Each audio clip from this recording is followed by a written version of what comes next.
Good Wednesday afternoon. Welcome into Main Street Sports today, presented by Mid-Tennessee Bone and Joint. Chris Yao alongside Maurice Patton as we are live from the factory here in Columbia. Hope you guys are having a fantastic day. I know that we are. And it is another beautiful day in the neighborhood. It is a beautiful day in the neighborhood, and we've been out in the neighborhood for a lot of it. It's a beautiful, long day. Yeah, I texted Sarah earlier, and I said, man, this day, and she said, things going wrong? I was like, not really. It's just been a long day already. So it's only going to be longer for some people on this stage because some folks have events later. And I'm sure folks are wondering why we have a third member of the crew. No. Some folks are wondering why we have a third member of the crew. We want to welcome Columbia Central senior multi-sport standout Savia Morgan to the stage, who later this evening will be celebrating her college softball signing with the University of Tennessee. So we're going to talk to Savia about that a little bit more here in a bit. But Savia, welcome and thanks for joining us. We appreciate it. Yeah, we'll get with Savia more here in a bit because I got questions. Well, we've got plenty of questions. We'll get answers here in just a moment. But before we do anything else, I'll tell you about the show. Heather Williams joins us later to talk NASCAR. So Heather will join us at 3:10, just after our segment with Terry McCormick talking Titans. We'll also talk about, of course, the college football playoff rankings, which were released last night. Top 6 don't change, but everything else kind of interesting. So we'll get into that. Of course, it's Wild and Wacky Wednesday, the weirdest and wildest news from across the world and Florida, coming your way in just a few moments. But right now, we need to get you yesterday's results and today's schedule on the rundown. This is the Rundown. Really short slate of activity on Tuesday, but on the ice, Preds blew a 2-0 first period lead to fall at Calgary 4-2. In Major League Soccer, the Nashville Soccer Club's season is over. Ended at Geodis Park last night with a second 1-0 loss to Orlando. Orlando taking the best-of-3 series 2-0. Tuesday night action, Ball State with a 20-17 victory over Northern Illinois. Western Michigan defeated Central Michigan 38-28, and Ohio doubled up Buffalo 20-10. Men's college basketball action, second night of the regular season. Baylor with an 88-82 win over Auburn, and things went from bad to worse for the Southeastern Conference as Presbyterian came into Memorial Gym and secured the bag and the dub with a 68-62 win over Vanderbilt. In women's action, Tennessee defeated former Lady Ball great Bridget Gordon and Florida A&M 93-64. Also, Lipscomb went on the road and got a 77-58 win over Evansville. Today's schedule, men's action, Lipscomb is on the road at Drake. That's at 7 o'clock tonight on ESPN+. On Valley Sports Southeast, you can catch the Memphis Grizzlies at home against the Miami Heat. And college football action, or as we like to say, MACtion, at 6 o'clock tonight on ESPNU. Miami of Ohio welcomes in Akron. Bowling Green's on the road at Kent State on CBS Sports Network at 6. And at 6:30, it's Toledo hosting Eastern Michigan on the Deuce. And that, folks, is your rundown.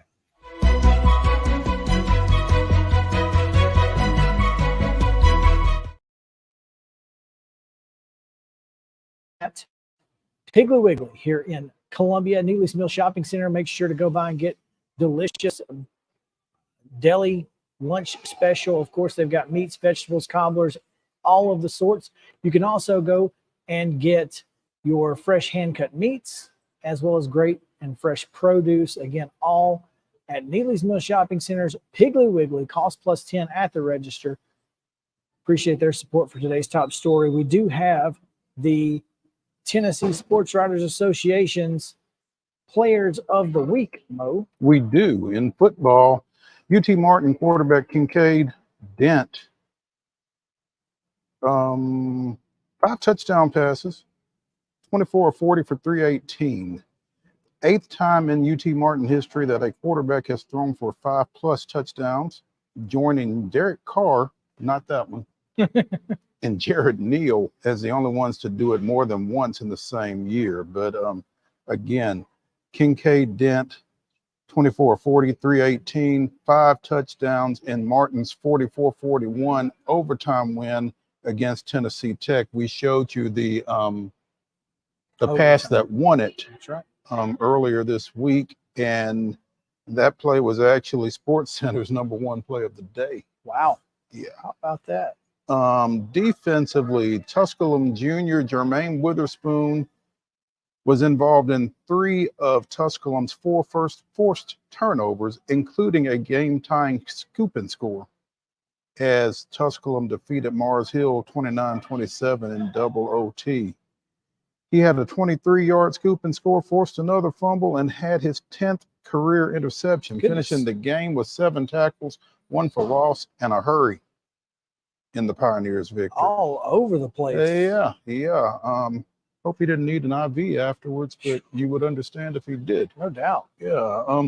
Women's soccer, Maryville Junior Sierra Lee scored twice. Had the game winner in Maryville's 2-1 overtime win against Covenant in the Collegiate Conference of the South Championship.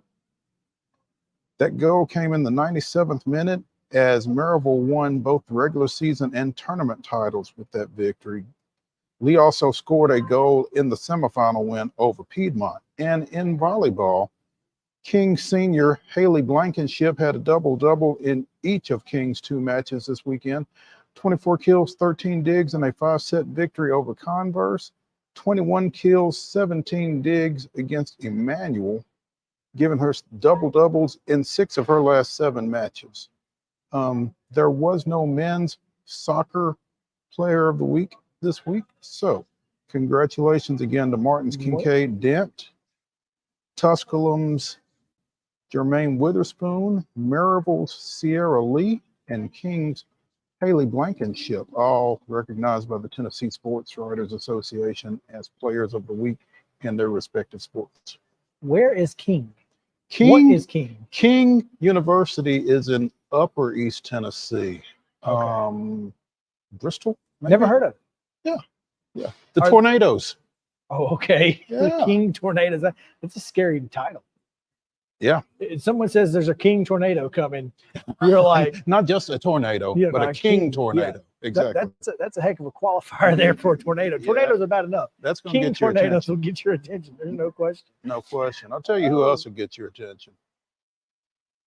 This young lady when she gets on base. Which is quite often. Yeah. She does it at a pretty Which high is most clip. of the time. Yeah. Savia Morgan, as we said, she'll be celebrating her signing with the University of Tennessee later on here at the factory, and we were lucky enough to get her on with us here early on. Again, Savia, thanks for joining us.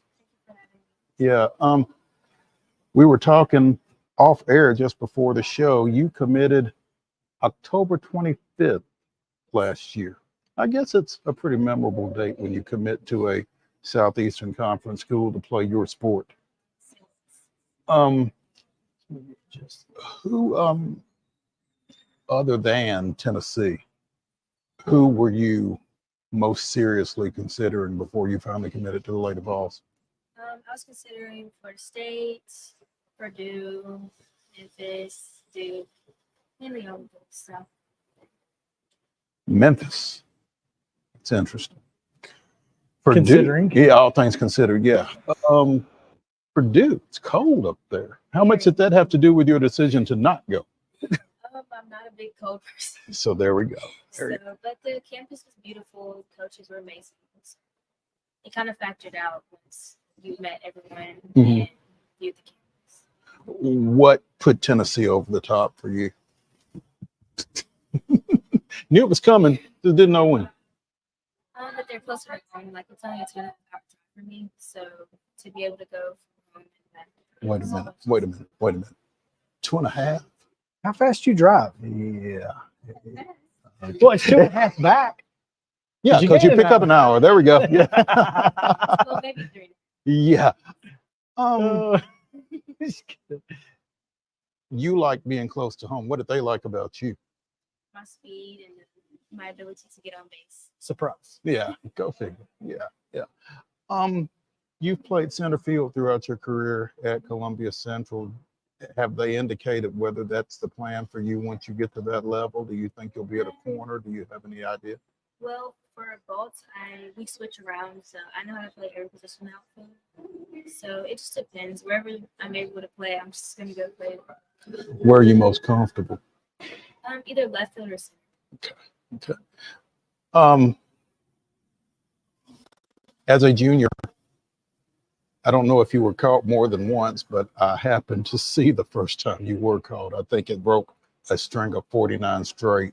I mean, obviously, once you get on base, you just feel like you can get another two if you want to, pretty much. Mm-hmm. How much does that confidence play into your ability to, be a game changer? Whenever I get on, it's just look at my defense. If the second baseman or shortstop is too far away from the bag, I know I can get the second. And same for third base. If I look at the shortstop, which is closer to me, I know I can beat her to third. So you don't worry about the catcher? No, and it's funny because I hear that from a lot of base stealers that they're more worried about what the fielder is doing, where the fielder is playing. And when that's the case, when they know that too. So they're playing maybe closer to the bag. That opens up the field for, folks behind you. Even if there's a ground ball, likely chance it gets through. And if it gets through, you're finding home or home even. Yeah. So I think that's important to note about the way that you play the game. I saw, again, very similar from 2022 SEC Player of the Year, Kendall Beth Sides. Watched her play 4 years of high school softball. It's exactly the same thing that I see from you. And so how much of a confidence factor is that for your teammates? Because they know all they got to do is put it in play. It helps them a lot so that they don't have to focus on scoring me. They just have to focus on hitting the ball, and I'll just. And you'll take care of the rest. That helps. Yeah. Having committed to Tennessee last fall, how exciting was watching them over the course of this past season as they went 51-10, swept the SEC regular season and tournament championships, went to the Final Four of the Women's College World Series. I mean, what's it like watching them and knowing, in a couple of years I'm going to be with them? It was very, very exciting, especially since the girls that are there right now, it's only a couple leaving. So with my class coming in, we either can top them or be as good as them. Hopefully top them, right? The idea of winning the national championship, that doesn't excite you, does So it's very exciting.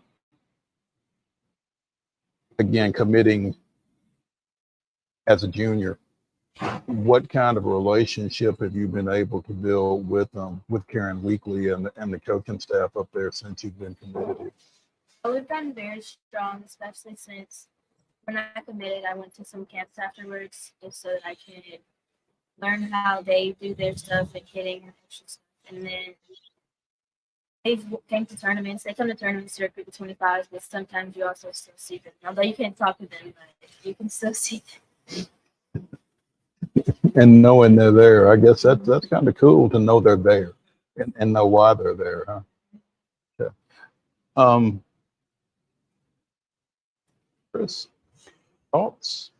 Yeah, I'm just, over here trying to create some tweets and whatnot because you have some great quotes, and I think one of the things that I love about this is that, we've seen Tennessee play at a very high level. You're going to see players in the SEC and potentially the Women's College World Series that you've played against your entire 4, 5, 6 year career playing with the Bolts. Because, you guys play in California, you play everywhere.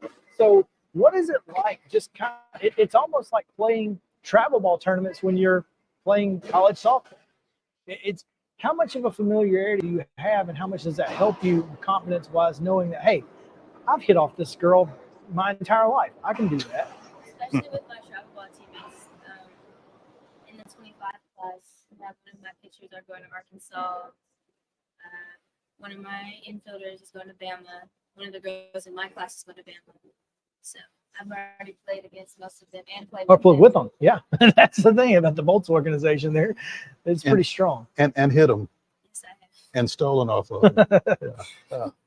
That has to, I mean, that has to play a big factor in, you know, in not just you having confidence, but Coach Weekly or any of these other coaches having confidence in you because they know that you're going to see the same. So, you know, did you feel that when Karen first came to you and said, you know, we feel like you can play here? Did you feel that confidence from them? And how much does that help you as a high school player to say, if I can play at the SEC, I can play anywhere, and you step in the box expecting to get a hit?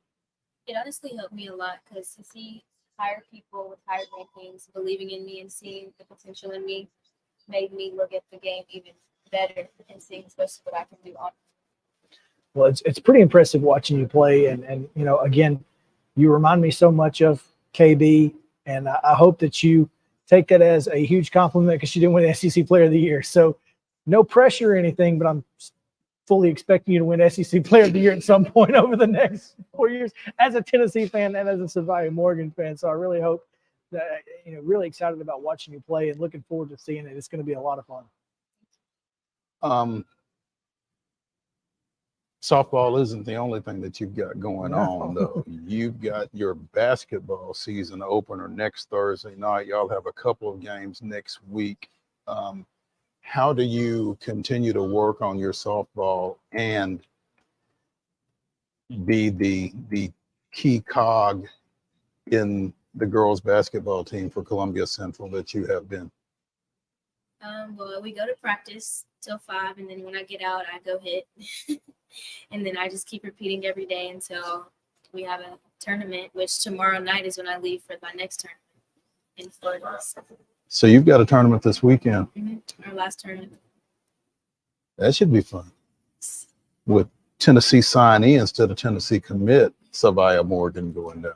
I know. It's going to be so much fun being able to see my teammates again and talking to my coaches possibly if they're there. Does that take anything off you for your senior season? You're a signee. Nobody's coming after you. Nobody's saying, hey, you know, you can still come play for us. You've already signed the paper. You are done. How much of a weight does that lift off your shoulders? Just a little bit because I was already knowing where I wanted to go. And then especially when I just play. So I don't really think about those type of things when it comes to my sport. You know, between being committed and today, how much recruiting traffic were you getting? How much interest were you still getting from other schools? Because, I mean, commitments That's just when it starts. yeah, I mean, commitments are verbal. They're not binding. I mean, did you have folks continuing to come at you? You have Twitter feeds and DMs, so it comes to those stuff. Sliding into your DMs, then, huh? But you just kept them at arm's length. I'm a VFL, right? There you go. Well, great. Savannah Morgan, Columbia Central standout outfielder, getting ready to, well, having her signing day ceremony later this afternoon here at the factory in Columbia. Joining us here on Main Street Sports Today, presented by Mid-Tennessee Bone and Joint. Savannah, thank you so much for spending some time with us. We know you got some other places that you got to get to this afternoon, so we're not going to hold you up, but thanks for taking some time. Thank you for having me. Absolutely. All right, we'll take a break. When we come back, college football playoff reactions and more right after this on Main Street Sports Today, presented by Mid-Tennessee Bone and Joint. Stick around.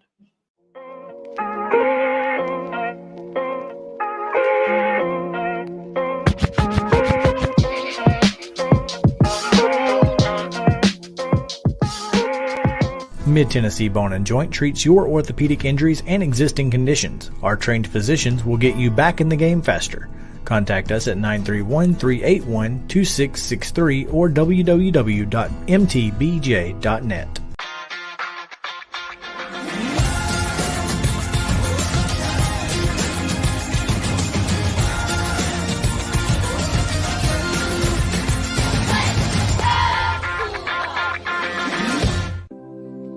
Custom Stone Handlers supplies over 600 distributors and suppliers with quality stone products. Along with River Stone, we produce and distribute over 100 building, landscape, and other bulk products.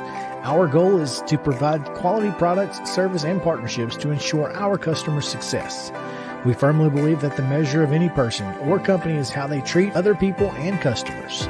Give them a call at 931-490-4990 or visit CustomStonehandlers.com. Mockingbird Title and Escrow is an attorney-owned and operated full-service title company in Middle Tennessee. We get your deals closed without worry and fuss. We're a family business that offers the highest level of expertise in our industry when it comes to closing and funding your real estate transactions. And it's a job I really love. I'm passionate about this. I'm enthusiastic about this. I like to think we're pretty well rounded and can deal with a wide range of needs and a wide range of clients. Call 615-274-8698 today. With Lee Company technology, the best handymen are hands-off. Lee Company techs have been using visual findings and other smart technology tools for years to add transparency and virtually take customers along. You see what we see, whether we're in a crawl space or on a roof. With Lee Company, technology helps us help you, no matter what's happening in the world or at your house. Piggly Wiggly, located in Neely's Mill Shopping Center, is Columbia's locally owned and operated Cost Plus 10 grocery store dedicated to serving the community with low prices and smiling faces. Piggly Wiggly offers fresh, hand-cut meats daily as well as daily hot plate lunches from their deli counter. You're certain to see smiling faces and a helping hand when you're here at Piggly Wiggly. Come by and check out our fresh produce, high-quality meats, and more. Down home, down the street, we'll see you at the Pig. Mid-Tennessee Bone & Joint has been the official sports medicine provider for Murray County Schools for more than 40 years. We specialize in orthopedic service, and our Ortho Quick Walk-In Clinic lets you bypass the ER. Visit us online at www.mtbj.net.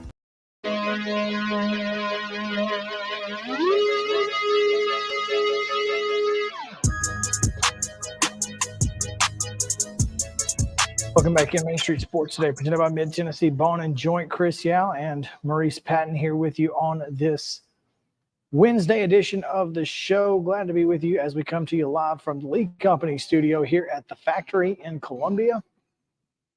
Beautiful spot, man. It really is. I got to speak to one of the new owners earlier this afternoon, and she was just saying that, you know, they're getting more businesses in here, they're getting more traffic through here, and they've done a really nice job with it. Nice. And do you remember when we came over here and there was nothing in the middle but all those antiques? Mm-hmm. And it was just looked like someone's storage unit.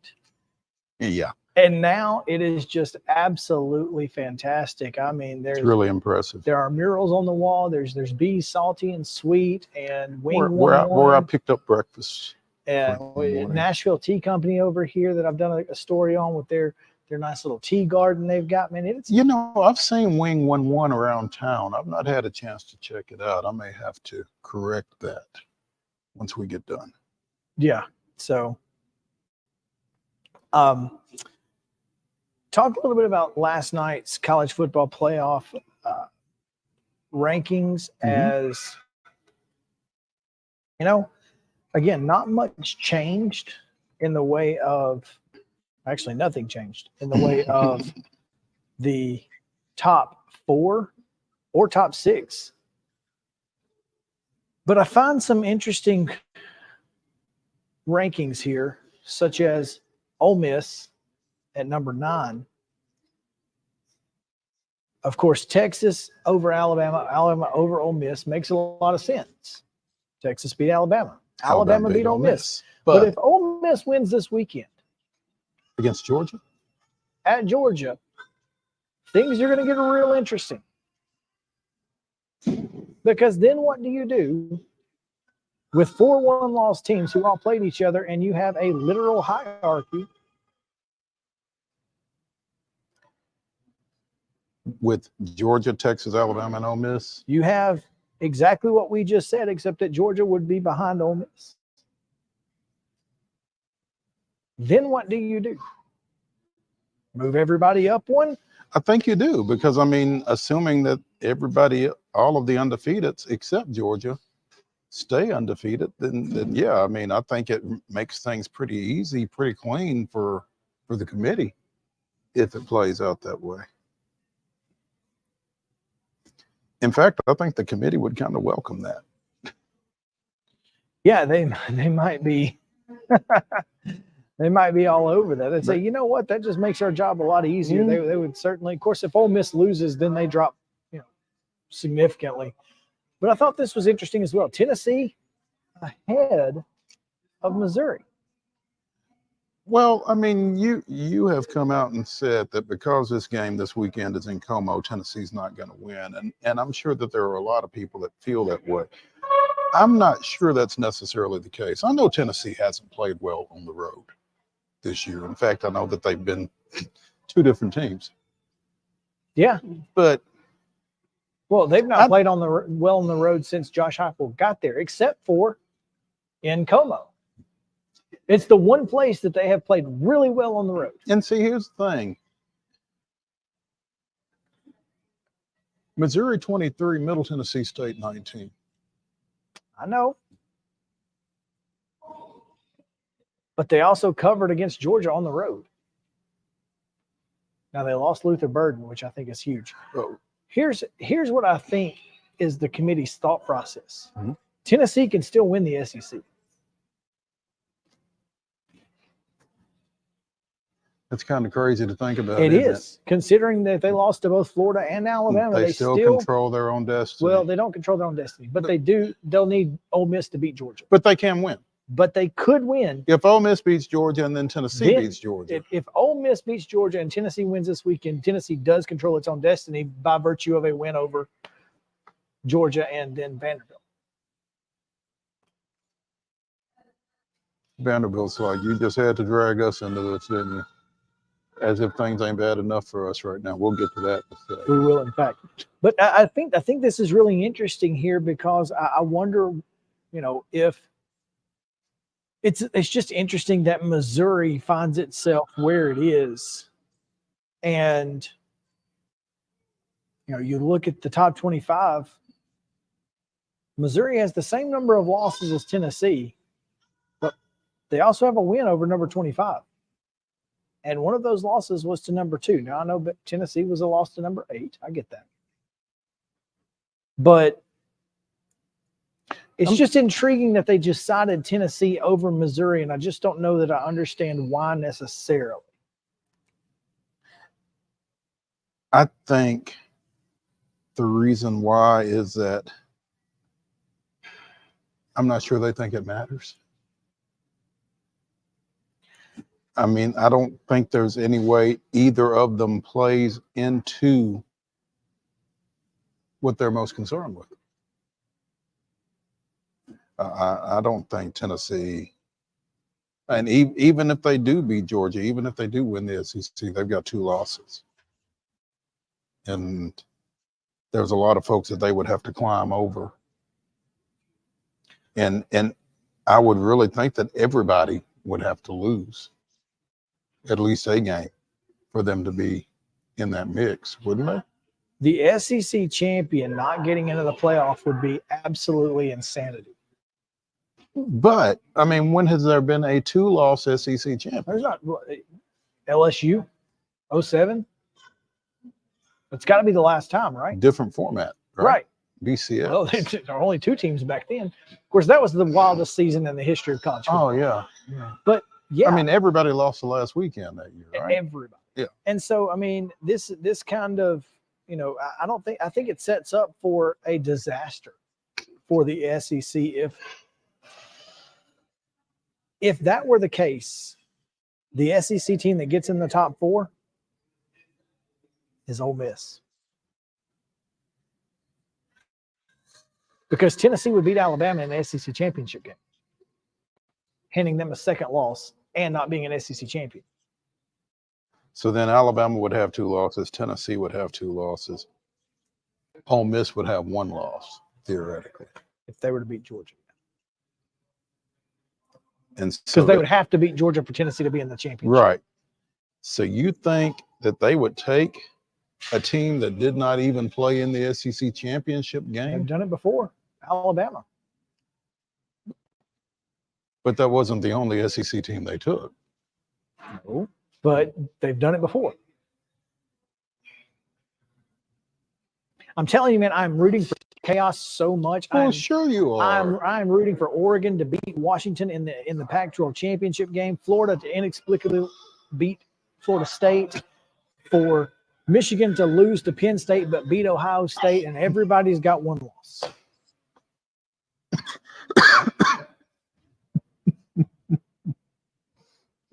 It would be the most. If that happens, because all I want if to that see. happens, the College Football Playoff Committee is going to send a hitman after you. If that happens, Boo Corrigan has to walk out and say, "Can we start the 12-team playoff this year, please?" Now? Right now. Like, can we make that happen? Because how do you pick 4? From, by the way, maybe Louisville beats Florida State in the ACC championship game. Louisville's got a loss to Pitt. Not just a loss, a blowout.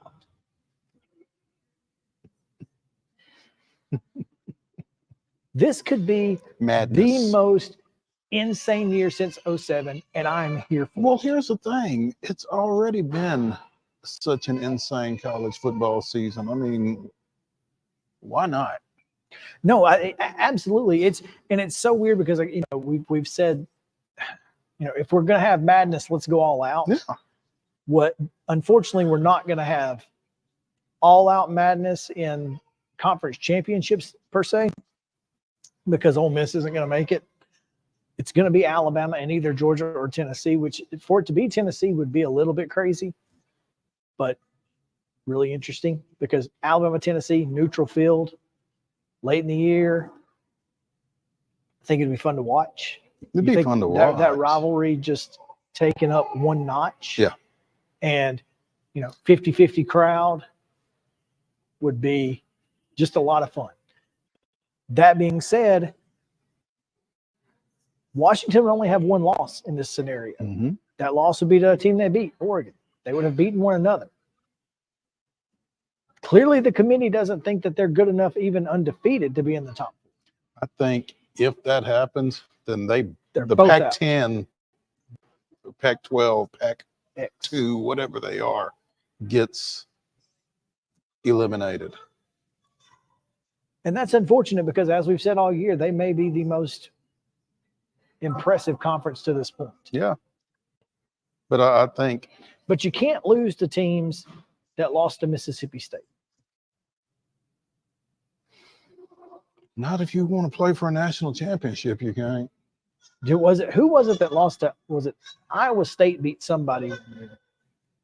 Might have been. It was like 5-7. Iowa State beat somebody. Was it Texas? It may have been, but that was what was keeping them, out of the BCS. It was like, well, don't lose to Iowa State. There you go.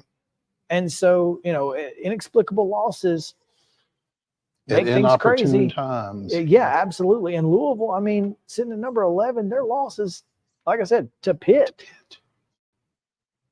Yeah. So it is interesting. Again, we don't see James Madison on the list. Probably not going to see James Madison on the list. Much to James Madison's consternation. I wanted to go down a little bit farther down this list, though, because Tulane is the highest ranked G5 team. Mm-hmm. And Mississippi State has a win over the 21st ranked team in this thing. The last place team in the SEC West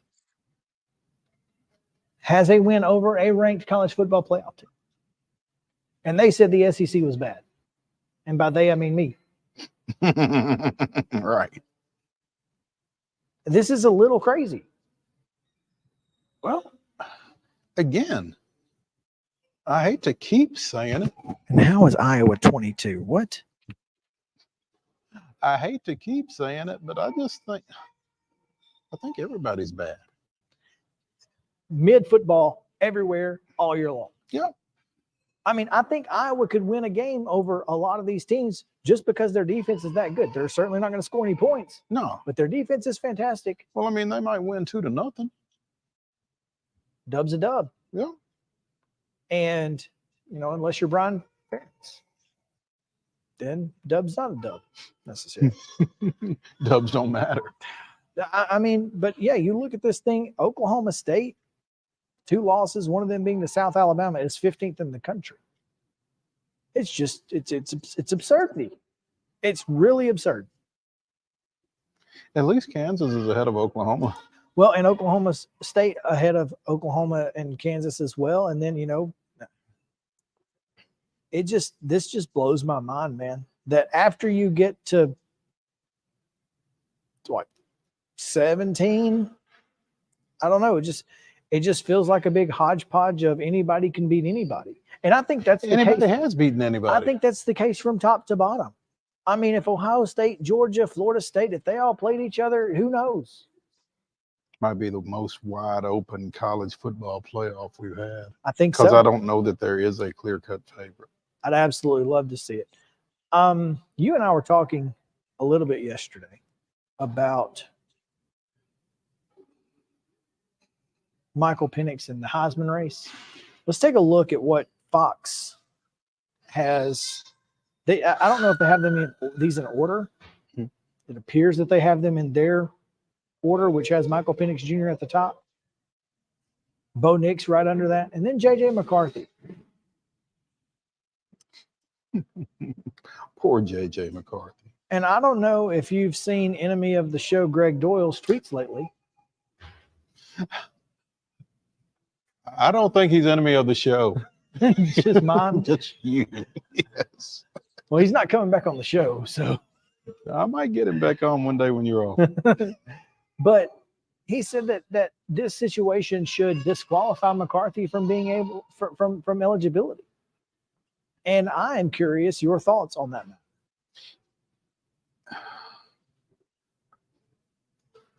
I think I'm going to take the same tact as the CFP. As long as nobody else rules Michigan out, I'm not. But I don't, more than that, I don't know how much has J.J. McCarthy benefited from this? Well, this is what I said. If you know what coverage and you know there's a blitz coming, it makes reading a defense a lot easier. It makes knowing that you've got to get the ball out quicker a lot easier. It makes a lot of things a lot easier. Now, you still have to make the throws, but it's basically like making the throws against air. Yeah, and you know where the throws have to be made.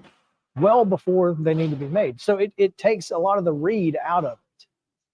There's less read involved. Right. And so I'm curious, one, I don't think his numbers are anywhere close to what I never considered him. That was my thought was, I didn't even know he was being considered. I don't know But why if he's he being is, considered. he shouldn't be. That is my, but I mean, he's not top 5. He's Michael Penix, Daniels, Caleb Williams. I mean, as bad as USC has been, I don't think it's been on him. Jordan Travis. Yeah, just in this list, Penix, Nix, Travis, Marvin Harrison Jr. That's 4 right there. A non-quarterback? Come on now. Well, I mean, you look at these numbers and holy cow, 52 catches, 921, and 10 touchdowns. I mean, you're looking at almost 20 yards a catch. And so, I mean, you don't think a non-quarterback's going to win this? I don't. It's funny because people have been complaining forever. Oh, it's just the best quarterback award. Well, for 50 years, it was the best running back award. Now there's not a running back to be found. Not anywhere close. Running back, what is that? I mean, yeah, it's like the devaluation of the position has trickled down from the NFL. Yeah, I mean, which is unfortunate. Who is the best running back in the kid from Oklahoma State, Ollie Thompson or whatever? He should be in the list, by the way. I mean, that dude's got I want to say 1,200 yards or something. That guy's got he's got an opportunity, I think, especially if they find themselves in the Big 12 championship game. Ollie Gordon. Yep. The second. And what do his numbers look like? 1,200 yards, 12 touchdowns, 7 yards a carry. 7 yards a carry. 7. 7.5. It's a lot. 7.4 to be exact. So, I mean, to me, he's got to be in the conversation. But Well, I do think it's interesting that, that Fox included Carson Beck and Jalen Milroe in this. Now, again, this is not a Heisman ranking. This is a Heisman watch. These are guys who may have put themselves in the conversation this past week. I think Jalen Milroe did that. it must be a long conversation, though, if either Jalen Milroe or Carson Beck is in it. I would agree. I would agree with you there. I mean, Carson Beck, 2,800 yards, 19 touchdowns doesn't really do it for you. He's a quarterback of an undefeated team, but he's nothing special. Right. So I think Ladd McConkey would be in the conversation before Beck. And if Brock Bowers hadn't gotten hurt, he'd have been in the conversation before Period. either one of them. Yeah, period. Yeah. So So I like to look at these things and kind of, see who other people are talking about. But I think if I were and voting, try to figure out why. yeah, well, if I were voting today, say what I'm taking Bo Nix number one. You look at the numbers, and I'm sorry, but yes, he's 350 yards total yards behind Michael Penix, but he's got 3 more touchdowns and 5 fewer picks. He takes care of the ball. He scores more points. Total yards to me means nothing. I mean, it means a little bit. But how much do you put your team in a position to win? Mm-hmm. Wasn't his – now, again, Michael Penix did to Oregon's defense what Bo Nix did to Wisconsin's defense or Washington's defense. I get that. But I think Bo Nix, to me, is the number one guy. I think Penix is number 2, and I think Travis is number 3. With a bullet. Here's the thing. Jordan Travis has Florida left. He's got Miami left. At home, Miami. And he may not have had his Heisman moment yet. That's what I'm saying. Watch out, because they got Miami at home this week. Mm-hmm. Then they go on the road to Florida in the final week of the year. And then the ACC championship game, where who knows what happens. He's got opportunities, man. I think I think it winds up being Penix and Travis. I don't know that. I think at some point Bo Nix is going to do something. He's not done anything in 2 years. But that's the biggest issue, is that a lot of people think that because of his time at Auburn. But to me, in his time at Oregon, he has completely erased all of the things that happened at Auburn, because to me, it just proves that what happened at Auburn wasn't on Bo him. Nix. Because just look at every quarterback who's come after him. It's not like that Bo Nix left and Auburn automatic, Got better got at quarterback. better at quarterback. They Right. certainly did not and have not. Bo Nix, meanwhile, has turned into a Heisman caliber player. Certainly in the conversation. I think you got to erase bad Bo out of your mind, because he's not been that at any point at Oregon, and certainly not this year. But I think a lot of people think that. Yeah. Let's take a break. When we come back, Vanderbilt Presbyterian. We need to talk about it. Got to talk about it. So we will right after this on Main Street Sports Today, presented by Mid Tennessee Bone and Joint. Stick around.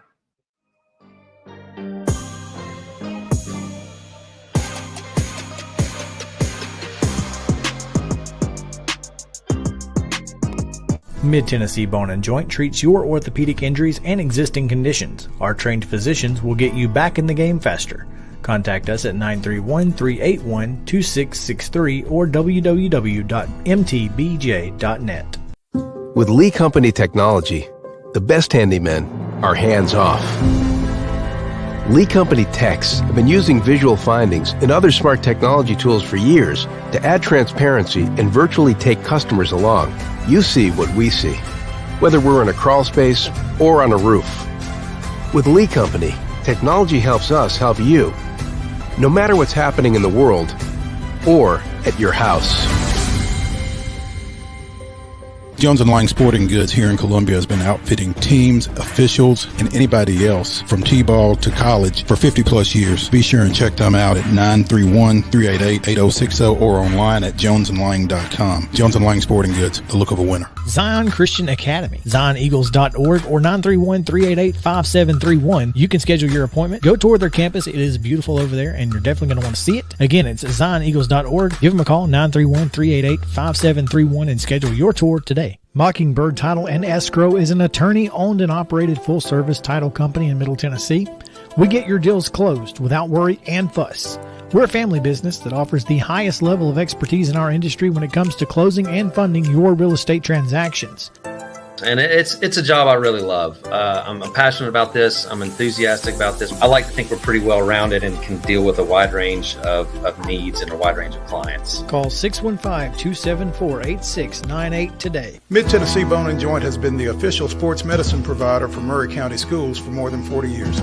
We specialize in orthopedic service, and our Ortho Quick Walk-In Clinic lets you bypass the ER. Visit us online at www.mtbj.net.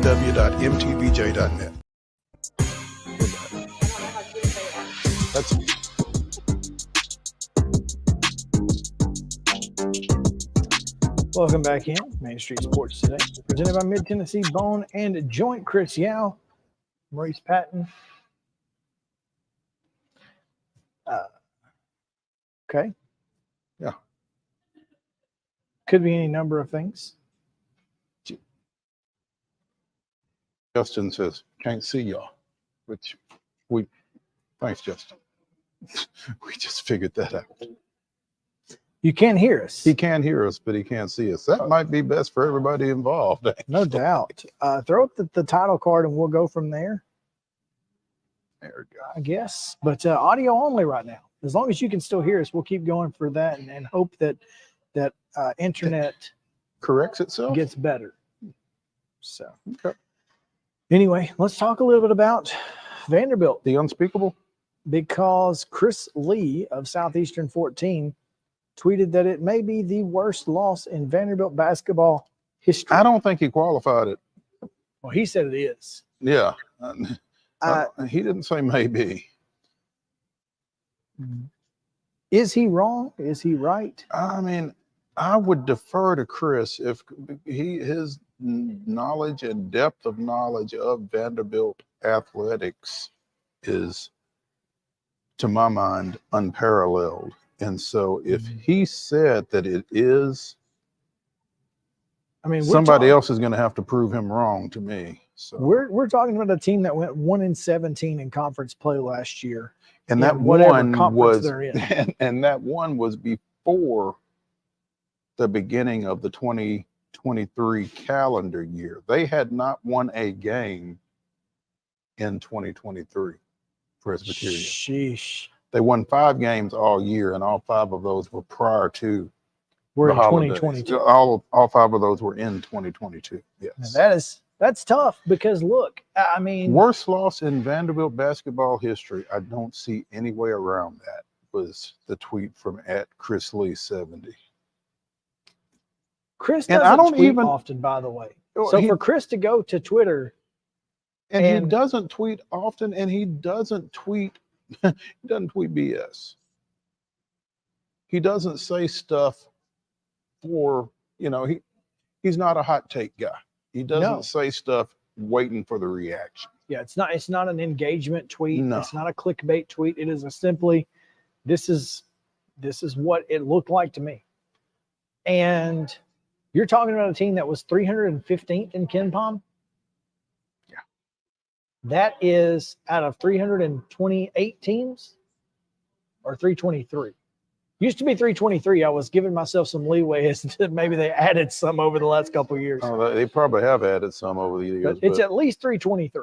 Yeah. Somewhere in that range. It ain't many more teams Then ranked lower than Presbyterian. This is Grambling on steroids. Yeah, I mean, Grambling was in the top 200. I think they were 185. So this is by far the worst loss of the Jerry Stackhouse era, no question. And it has to make you wonder, and we wondered this all non-conference season last year. How long is the Jerry Stackhouse era going to be? Well, Because here's the thing. If he's going, he's taking some lovely parting gifts because he got extended last year. he did get extended, and 360. wow, that's a lot more than I thought. Houston Christian is the worst. We were talking about them. When were we talking about them? We I think it was football. it was football, but I don't Yeah. remember Yeah. who it was that we were talking about them with. But yeah, here's the thing. After last season, thought he deserved an extension.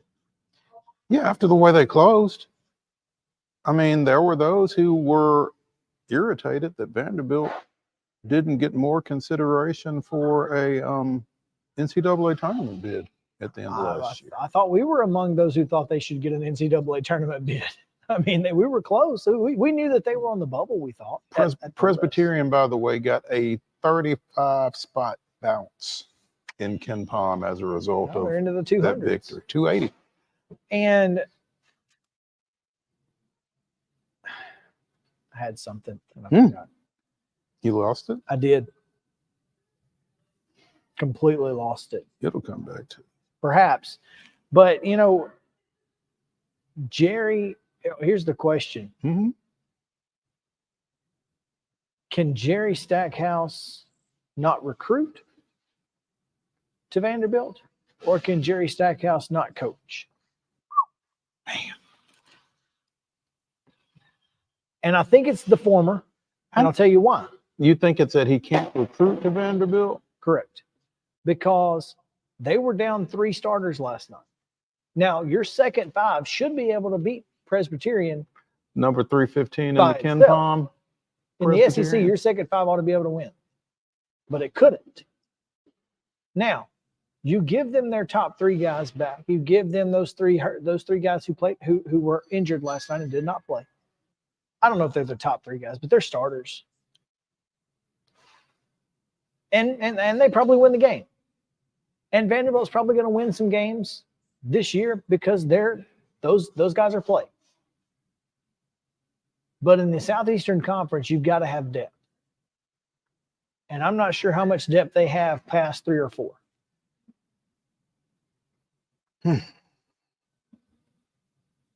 Because guys are transferring to LSU or wherever else. I mean, you felt like when Jordan Wright left that was going to be a issue. I didn't feel like it was going to be an issue opening night. No. So that's the big question right now, because at this point you kind of have to ride it out. Oh yeah. Right? Yeah. I mean, I don't think Vanderbilt can make a move there. And even And if I you did, don't where know would you what go? I don't know what you do if you do. If not him, who? But there's no question that Vanderbilt basketball has fallen off. And, obviously had a decent season last year, but They wound over up with a decent season. I mean, again, Grambling.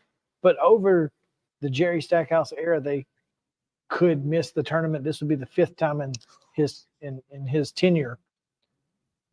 This is not Vanderbilt basketball that you certainly know to be Vanderbilt basketball. Sure. And Vanderbilt basketball fans, I mean, obviously pre-baseball success, this is what they look forward to. Mm-hmm. This is where they made their bones in the SEC. This is where they said, hey, we're a great basketball school. Who cares what happens on the football field? Now that's not the case. Now they're embarrassing you in basketball too. And that's just the facts. Look, I'm not trying to disparage Vanderbilt here, but the fact is that they lost to Presbyterian. They lost to a 300 ranked KenPom team. And next they have South Carolina Upstate coming in on Friday night. And I'm trying to see where they are. It can't be great. Can you control F to find them? Try to type it in because you're not going. I mean, you got to scan for a while. That's for sure. I mean, that's the thing is where do they come in? Yeah, I don't even know where to look, to be honest. So, and you said South Carolina Upstate. Upstate. Man. Oh, there they are. You want to guess? I'm gonna guess 256.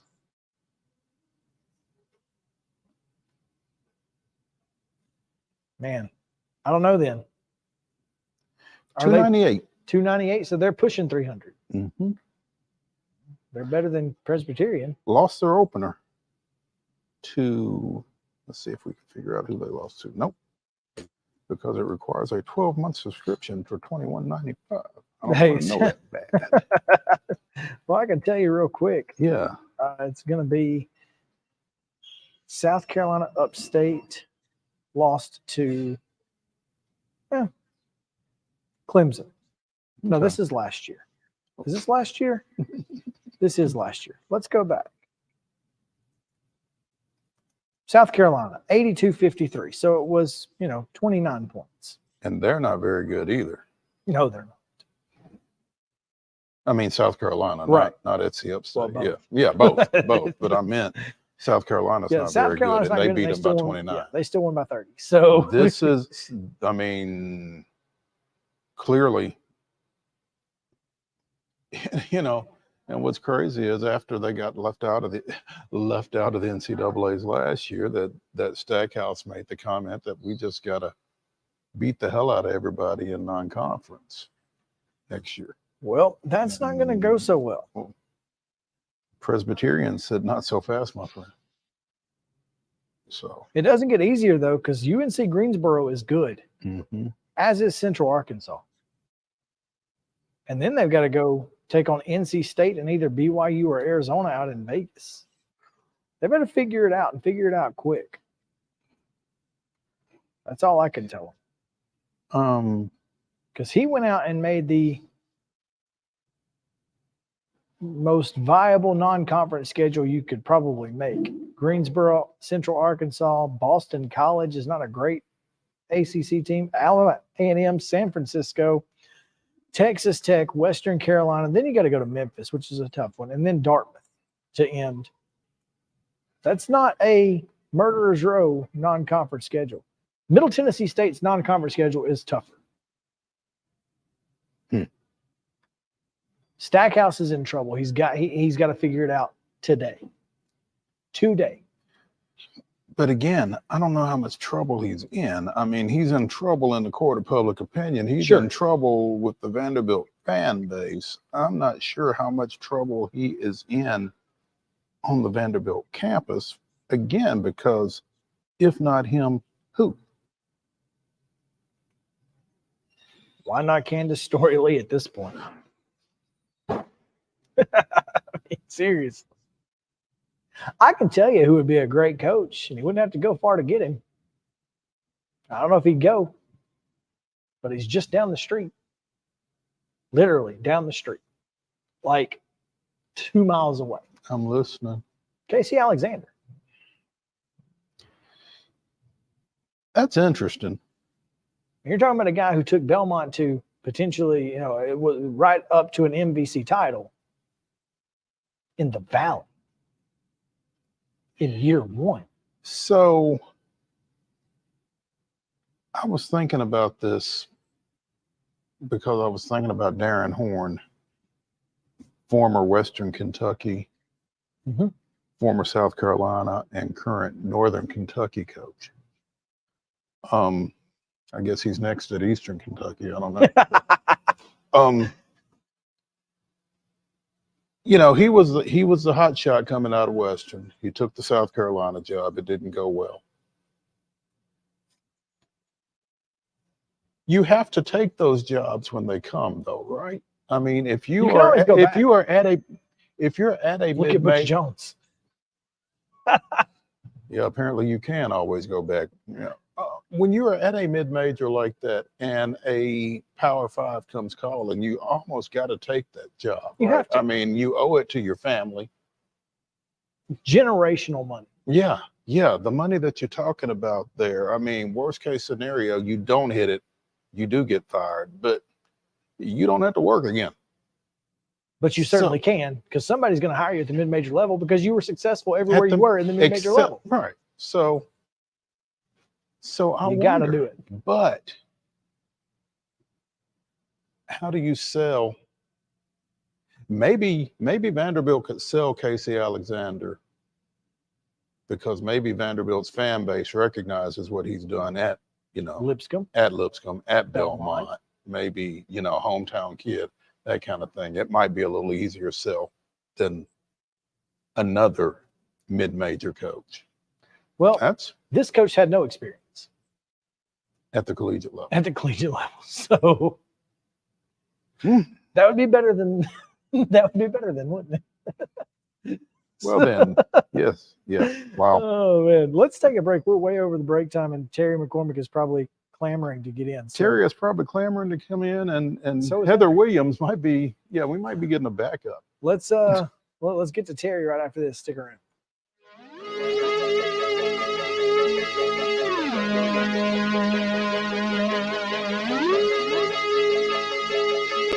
He shoots and he scores!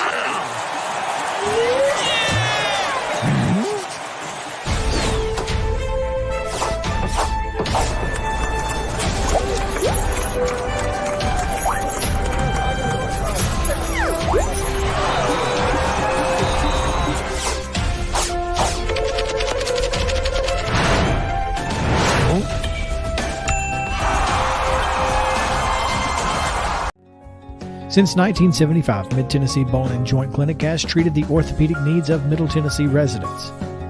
The trained physicians provide surgical options and minimally invasive options to treat all orthopedic needs. The walk-in clinic, OrthoQuick, helps you bypass the ER while treating sports injuries and acute needs Monday through Saturday. Visit MTBJ online at mtbj.net or on social media at Mid-Tennessee Bone Joint Clinic.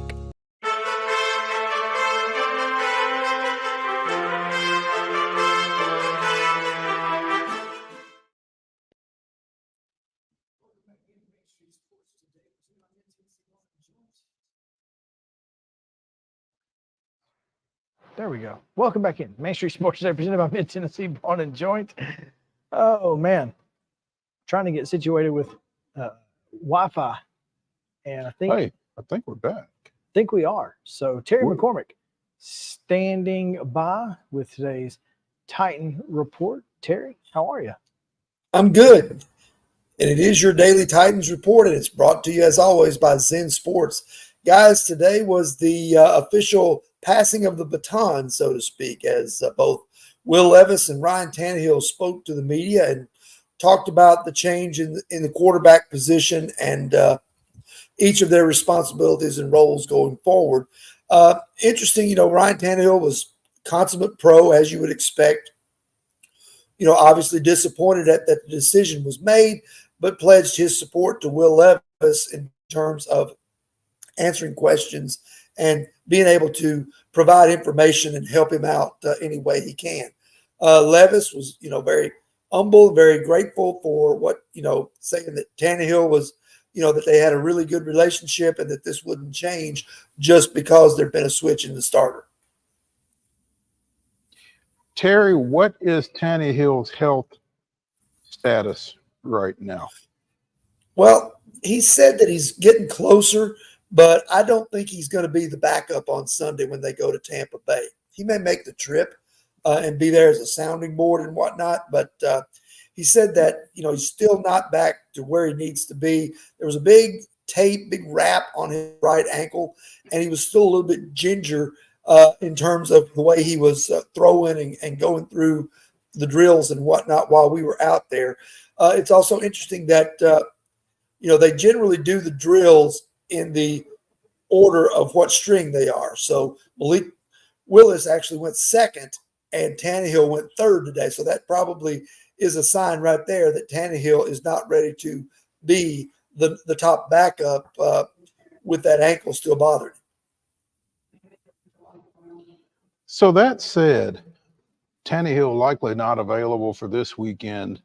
Does that make the announcement a little bit more surprising? I mean, I would have thought that Vrabel would have just milked the, Tannehill's not available, so it doesn't really matter one way or the other yet.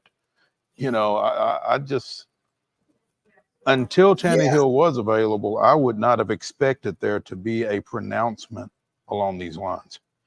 I agree with you. I think that, he normally under these circumstances, I think he would probably milk it for everything that he could in terms of, not giving away a so-called competitive advantage and, letting people know who your starter is. But it sounds like that, they did some, thinking on it and some soul searching on it in terms of where this team is. And they decided over the weekend that it would be better, I guess, just to go ahead and make the switch official, go with Levis going forward. He said that he informed both guys, I guess, Monday of when the decision was made, and then the rest of the team on Tuesday. So at least this way, it's not something that's hanging over the team's head. They know that starting now, Will Levis is their guy, and he will be for the foreseeable future. Well, I think it's better sooner than later. You might as well get it out of the way if that's the way you feel.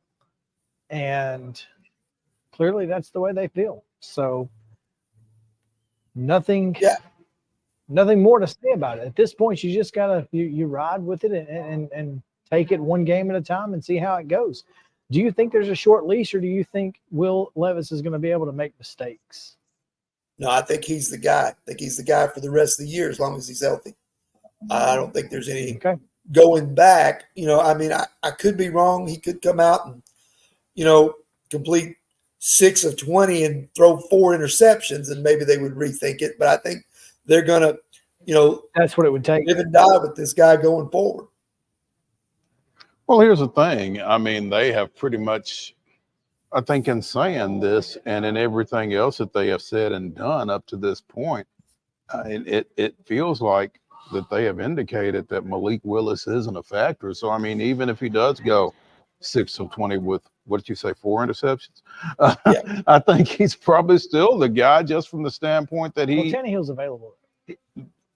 Not this weekend. Well, I'm talking just at any point. Yeah, but But even at that, though, I mean, I think you've got to let this guy make mistakes because every rep is, another rep for a guy who didn't have any coming into this season. I just think you got to let him play and live with it.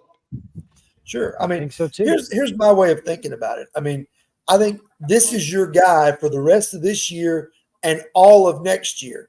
And then if he hasn't shown the progress, next year, then you can either go back in the draft or go to free agency, or, if mid-year next year he's terrible, maybe Malik Willis has learned enough to get another shot by then. So, but I think that it is now Will Levis's time, and it's going to be his opportunity to seize this job for the next, not just the rest of this year, but the next several years, if his play dictates that he should be. Any update on left tackle? Yeah, he's going to need a left tackle. Right now the signs are pointing to Andre Dillard still being that guy for this game, but hey, is what it is. At some point, I'm going to need one of you guys to print off the All-Americans from last year and put it on the podium and highlight the left tackle position and put it on the podium before Mike Vrabel steps to it, because clearly he's not paid attention and doesn't know what he's got. So anyway, I not want to get into that. Anyway. This is why I'm glad I'm not in the Titans press corps. Terry, tell us about Zen Sports. All right, gladly. Unlike the left tackle position for the Titans, Zen Sports is here to stay. Hey, Nashville, you've been hearing me ask about Zen Sports, and that's the new sports betting app exclusively in Tennessee the last few months. I'm excited to share with you some big news. Now, when you sign up for a Zen Sports account, you will receive up to $1,000 no danger first wager. That's right.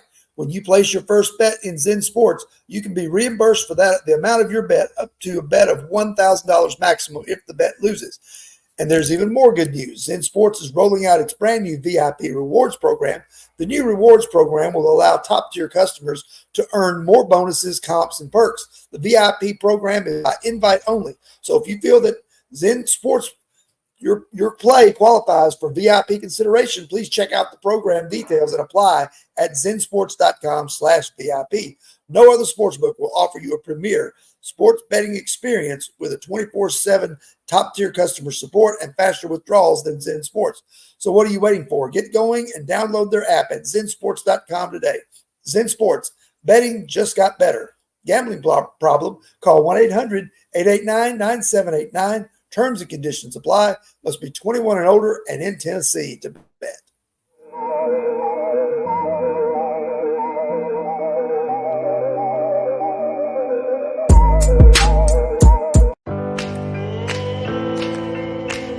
Smiles.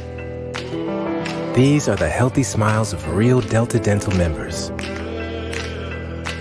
Folks with access to the nation's largest network of dentists and low-deductible plans with 100% preventive care coverage, all backed by over 65 years of expertise. Go online or give us a call to learn about affordable individual plans that meet your needs. 1-855-844-0445. This is Chris Yao with Main Street Sports Today. Every show, Mo Patton and I welcome friends from all across the sports landscape, from high school coaches and reporters to national, college, and pro sports personalities. You never know who might stop by for a chat. She's on Thinking Out Loud, presented by Regions, and Out of Pocket with Alyssa Lang. It is, in fact, Alyssa Lang. I'm a little nervous. I'm going to lower the bar for guests now. Oh, no. Apologies in advance. It sounds like SEC Commissioner Greg Sankey. You got that radio voice. I do. It's a good sound. Thanks for radio too. As do we. And then here's the other thing. You guys, you're spot on with the name. Everybody wants to be on Main Street. Everybody wants to be on Main Street. So, and we reach every main street in Middle Tennessee, Coach? Yeah, that's it. So Perfect. when you are on Main Street and you are moving, you gotta love it. Like you're moving. I was impressed. I'm glad someone.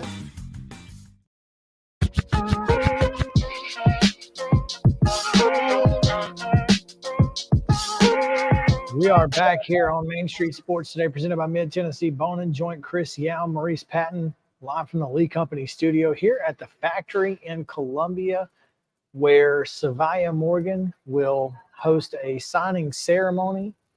She gets set to take her talents to Knoxville.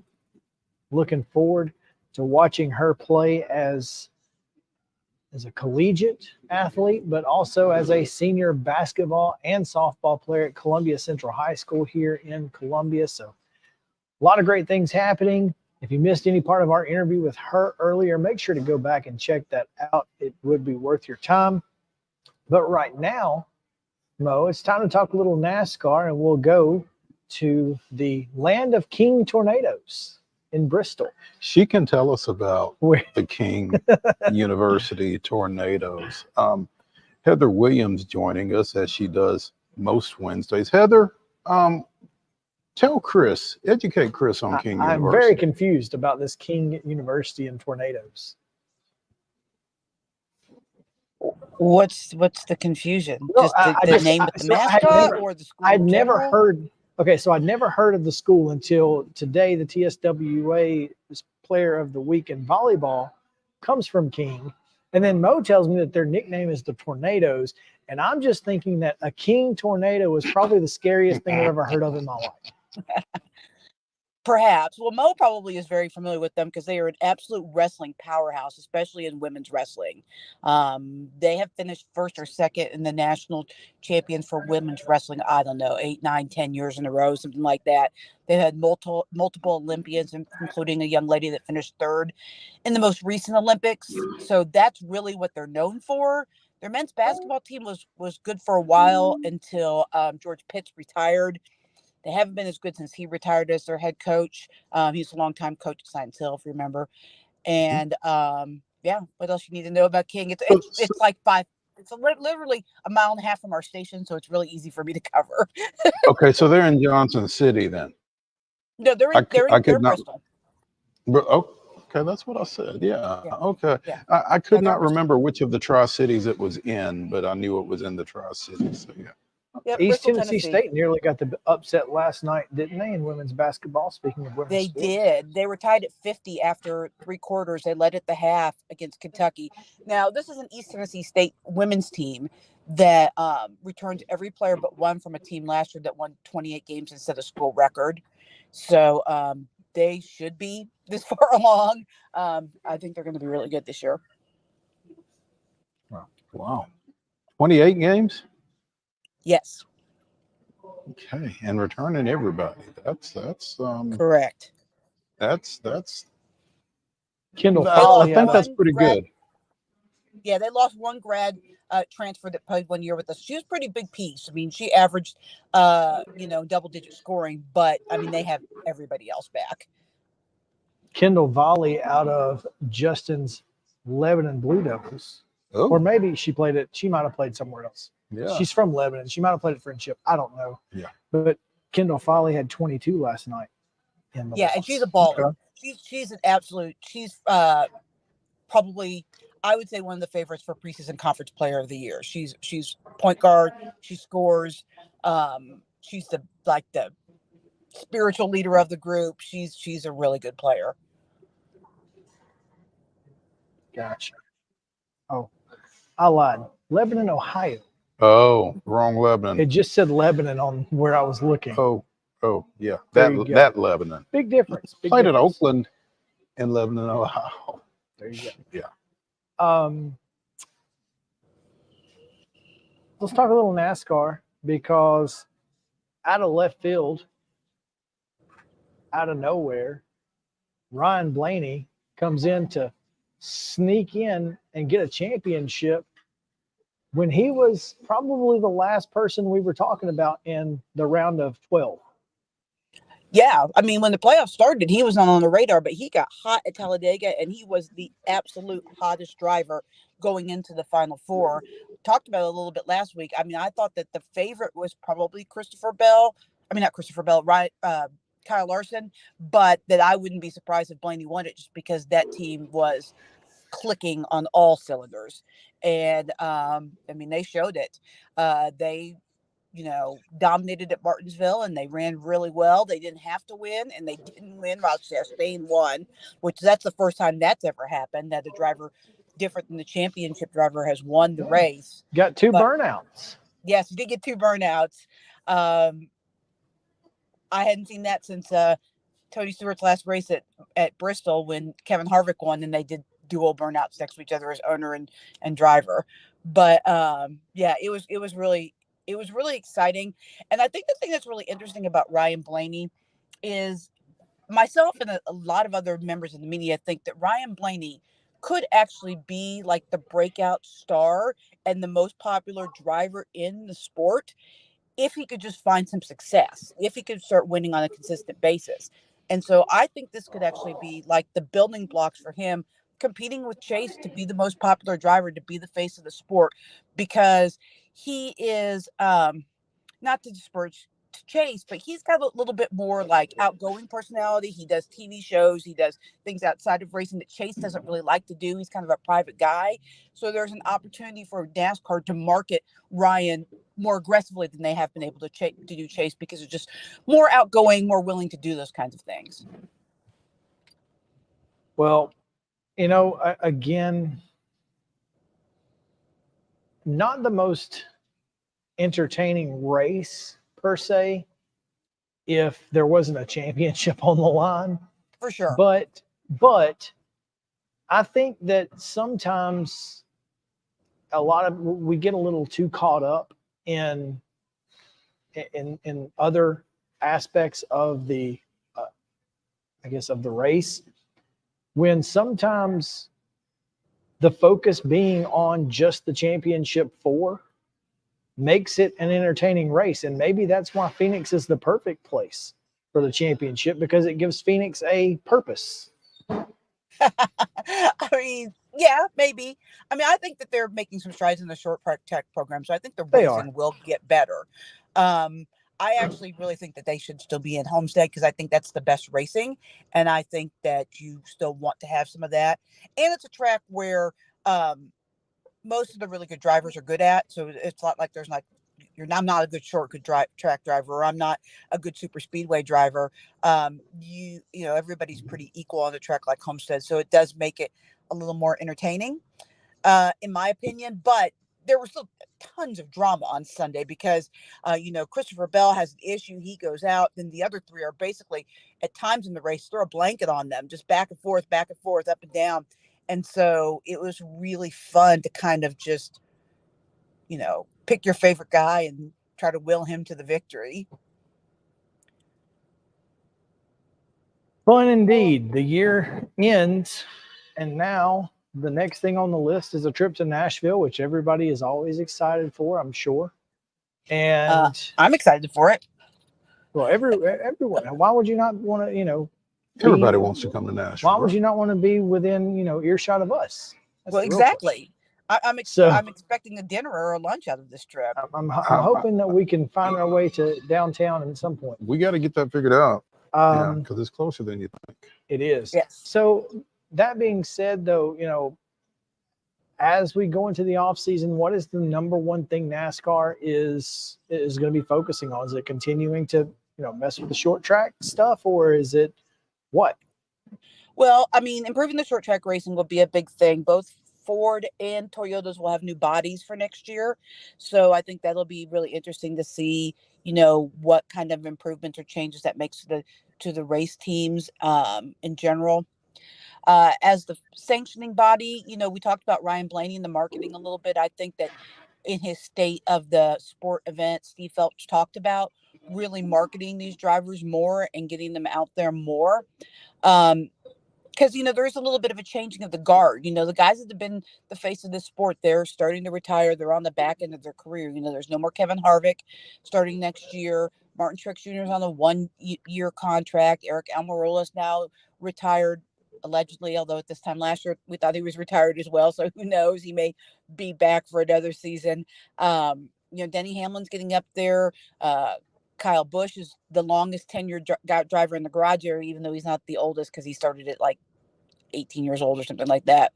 But, you know, they need these new faces to step up and, you know, help grow the sport. And I think, you know, I talked about Chase being a private guy, but there are certainly guys out there that have the personality to help drive it. I mean, Ryan is one, Ross is one, Bubba is one, Suarez is one. If these guys can start to build on the success that they found in the last couple of years, then I think the next generation of stars is right there in front of us, and we don't have much to worry about. But, you know, there is a little bit of concern just because there doesn't seem to be the guy that clicks all the boxes. I mean, the closest would be Kyle Larson. But, you know, he's very difficult for NASCAR to market because he's involved in so many things other than just NASCAR. He's going to run IndyCar. He's got his own racing series that's going full time next year to compete with World of Outlaws on the sprint car circuit. So, you know, he's not maybe the guy just because he's too related to too many different types of motorsports. So I think that may be their biggest focus, is just trying to find that next face of the sport.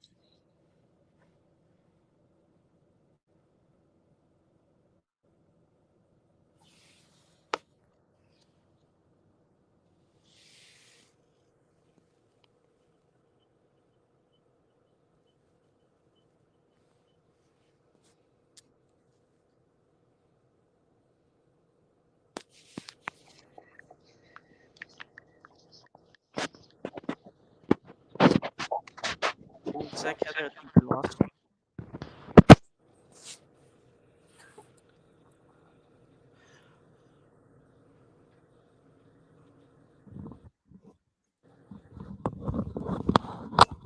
I think we lost the guys.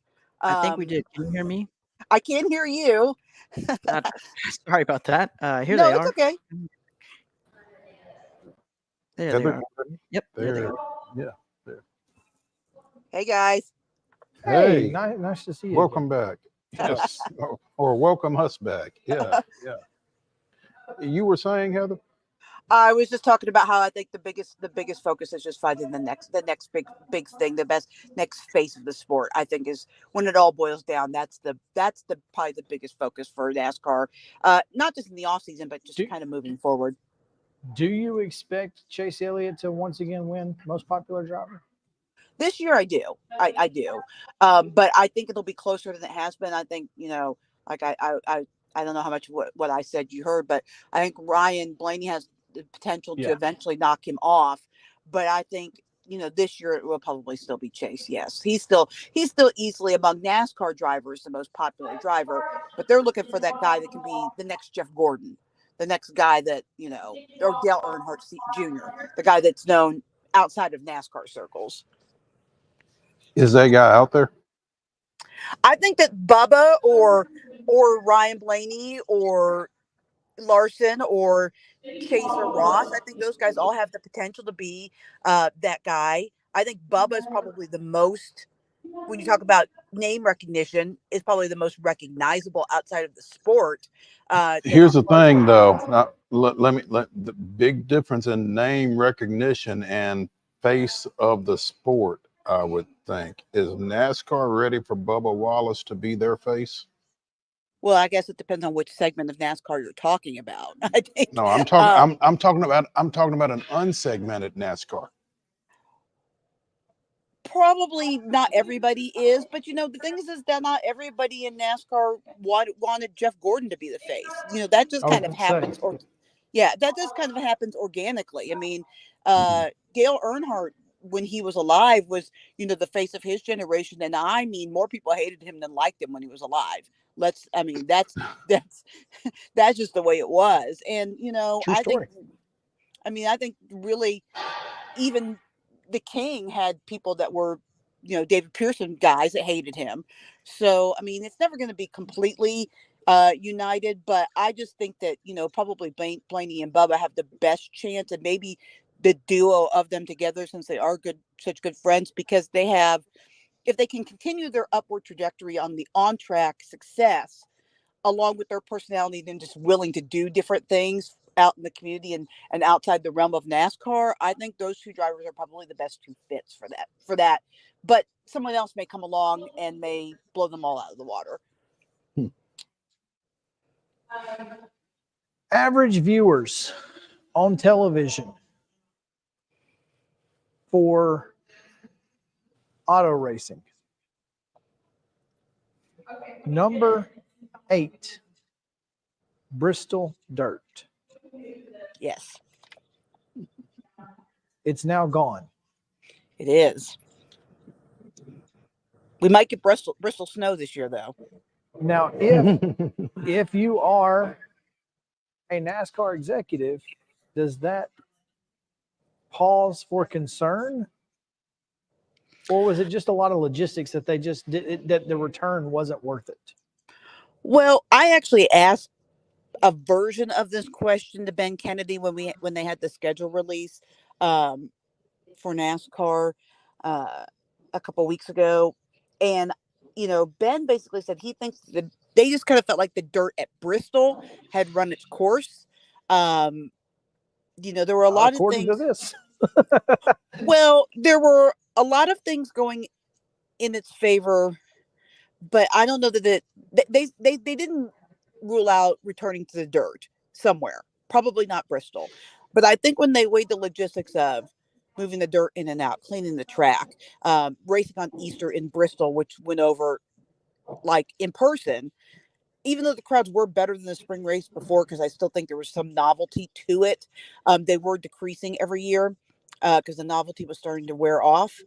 And I just I also think that because they had to move Bristol's spot on the date on the calendar this year because of all the pushing around the tracks they did for the Olympics and other things, that it was going to make it hard, I think, for them to get the dirt done, because it does. They basically start working on that dirt and transforming that track in November, and it takes until March to get that done. So I think it was going to be a very difficult turnaround for them to do that with the earlier date as well. So there were a lot of logistics, but I don't think that we've seen the last of dirt in NASCAR, but we may have seen the last of dirt at Bristol. Gotcha. All right. Well, that's some interesting insight and perspective. I just kind of saw this ratings 1 through 188 of auto racing average viewers of television, and the only non-cup race in the top 37 was the Indy 500. Yeah. Now, that being said, I'm going to throw this at you.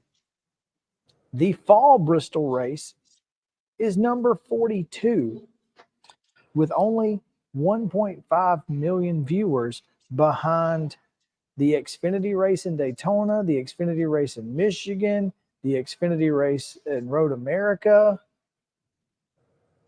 Well, I will say this about the problem? fall. Well, no, it's not, because there's a couple of things that work against that fall Bristol race. First of all, the attendance. College football. Yes, college football is a big one. It's a Saturday night race during college football, and it was on USA Network. Silly. Why would you do that? Why? That's silly. Well, it's always going to be a Saturday night race. It's considered one of the crown jewels by most drivers in the sport, and they want it in the playoffs. So it's kind of unavoidable when you do that.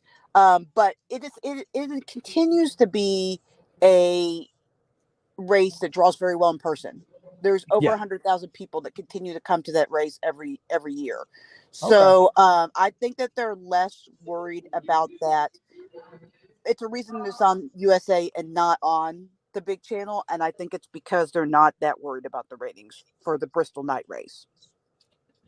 Well, again, interesting and great perspective. I appreciate you bringing that, because I don't like to watch sports like a TV executive, but I do know that it makes I do know that executives make decisions based off of TV viewers, and so I wanted to know if that was a concern. But no, there are probably, I don't know, 5 or 6 races on the schedule that will probably never change. The dates may fluctuate a couple weeks here, a couple weeks there, but we're always going to have the Daytona 500. We're always going to have probably both races at Talladega. We're going to have 2 races at Martinsville. We're going to have the Bristol night race. We're going to have Darlington, and Darlington on Labor Day, and those races will probably never change. North Wilkesboro got paved today. It did get paved. Yeah, they started it, and it looks great. Yeah, it does. And the things that they've done to try to fix the racing, because as fun as it was to be back there last year, the racing was terrible. But they've done some things with the paving. They put just a small bit of banking in the turns, added banking, and done some things with the pavement to help it drive like a worn out track quicker or wear out quicker. It's kind of the same technology they added to Atlanta when they repaved it, but even better, according to Steve Swift, who's in charge of that for Speedway Motorsports. So, they're hoping to see a big jump in the raciness of that track, starting with this year's All-Star race. Thank you. Should be a great off season. Looking forward to more, and I'm sure we will talk to you at some point during the off season, but until the next time, thank you. Well, we will probably talk to her as we get closer to this NASCAR event. Yeah. So maybe hopefully in person. Yeah, we should try to do that for the NASCAR banquet for sure. We got to get something figured out. Yeah. Heather Williams, our NASCAR analyst, joining us here on Main Street Sports today, presented by Mid Tennessee Bone and Joint. Heather, thank you so much. And can't let you get away without the latest on Evan Carter lighting the Christmas tree in Elizabethton, right? Yes, next Saturday night, he will not light the Elizabethton Christmas tree. He and his wife will be in town to do that. So, gonna try to go out there and catch up with Evan. I haven't talked to Evan since he was a junior in high school. So, other people at my station have, but I haven't talked to him since then. So, I'm excited. I think a few things have changed since the last time I talked to him.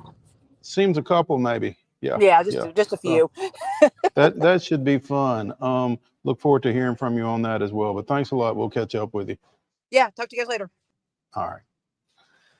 We'll take a break. When we come back, who knows? Well, we got something to talk about. It's just a matter of whether you want to talk about it. I don't really want to talk about it. But yeah, we have a little Braves chatter-ish. I'm not really fond of the subject, but we probably should. We should probably talk about it. So stick around. Main Street Sports Today, little Braves chatter right after this.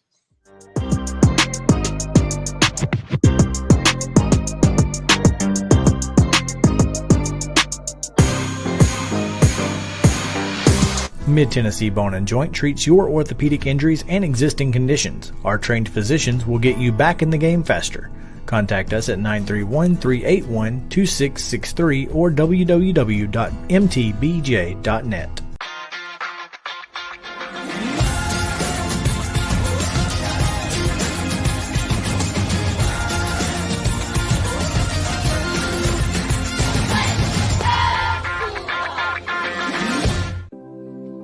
Custom Stone Handler supplies over 600 distributors and suppliers with quality stone products. Along with River Stone, we produce and distribute over 100 building, landscape, and other bulk products. Our goal is to provide quality products, service, and partnerships to ensure our customers' success. We firmly believe that the measure of any person or company is how they treat other people and customers. Give them a call at 931-490-4990 or visit CustomStonehandlers.com. Mockingbird Title and Escrow is an attorney-owned and operated full-service title company in Middle Tennessee. We get your deals closed without worry and fuss. We're a family business that offers the highest level of expertise in our industry when it comes to closing and funding your real estate transactions. And it's a job I really love. I'm passionate about this. I'm enthusiastic about this. I like to think we're pretty well-rounded and can deal with a wide range of needs and a wide range of clients. Call 615-274-8698 today. With Lee Company technology, the best handymen are hands-off. Lee Company techs have been using visual findings and other smart technology tools for years to add transparency and virtually take customers along. You see what we see, whether we're in a crawl space or on a roof. With Lee Company, technology helps us help you, no matter what's happening in the world or at your house.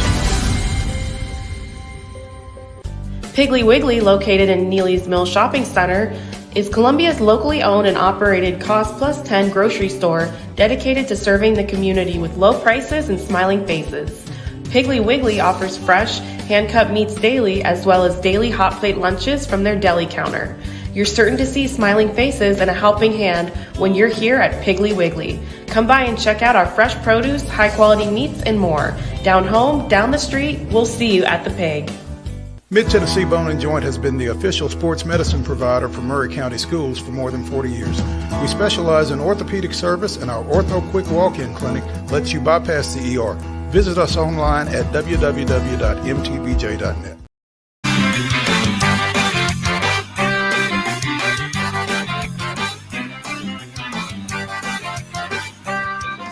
Welcome back in Main Street Sports Today, presented by Mid-Tennessee Bone and Joint. Chris Yao, Maurice Patton here with you on this fine Wednesday, as it is a beautiful day. You look outside, great weather. Could not have asked for better. It got a little less fine about 30 minutes ago, though. Well, the topics of the day have changed, and I'm happy and sad all at the same time. Yeah, because some of the biggest names in baseball reporting are saying that Ron Washington will be the next manager for the Los Angeles Angels of Anaheim. Is that still a thing? I don't know if that's still a thing or not, but The Angels California pretty well- Angels? No, they're not they're not the California Angels. They should be. It's a great look. Yeah. Yeah, I am, like you said, definitely mixed emotions. I mean, it's happy for him if this is what he wants. I don't know why he wants that job. And I'll be interested to hear, over the next couple of days what the comments are as far as that goes, because it doesn't seem like a very promising situation. Mike Trout has been injured more than he's played the last 2 or 3 years. Shohei Ohtani is probably not going to be back in 24, and if he is, he's not going to be on the mound. And I don't know. It seems like a weird situation for a guy of his talents, resume, talent, and maturity. Yeah. Well, I mean, they were also considering Buck Showalter apparently, and my thing is, if you want Buck, then why do you want Wash? I mean,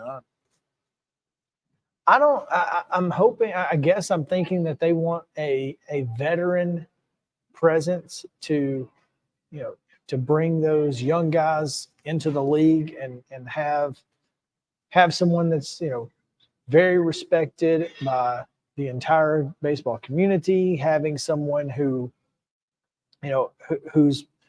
been to the World Series, won a World Series, and before this year was the only person to take Texas to the ALCS or the World Series. I mean, you get a lot with Ron Washington. Certainly, you can see why the Angels would want to have him. I just don't understand why he would want to have the Angels. That's my question. It just doesn't make a whole lot of sense. But if you want to manage, you want to manage. Yeah. And it is what it is. But again, happy for him if this is what he wants, and clearly it is. Ryan managed Texas for 4 years, took them to, like you said, 2 World Series in 10 and 11. Came up short both times, but 664 wins in his 8 years over there, 52% winning percentage. I mean, had some success, obviously. Left there, was coached with his former team, the Oakland A's. No, he never played for Oakland. Well, according to his wiki, he didn't play for him. I thought I remembered him as a player there. But he coached with the A's, coached with the Mets, and finally wound up in Atlanta, where he's been third base coach and infield coach since the 17 season. So, and is absolutely beloved. And will certainly be missed, with the work that he did with those infielders. It was, always, especially with the young guys and Vaughn Grissom's, and that it was invaluable. Yeah. The level of, I guess, improvement that you saw from the infield was almost always chalked up to Ron Washington. So that leaves a pretty gaping hole on the Braves coaching staff. Leaves a couple of gaping holes. I mean, at third base and in terms of your infield coach. And you would think that they would try to somehow kill 2 birds with 1 stone. Wouldn't you think? Well, or do you just move somebody from first? You move EY?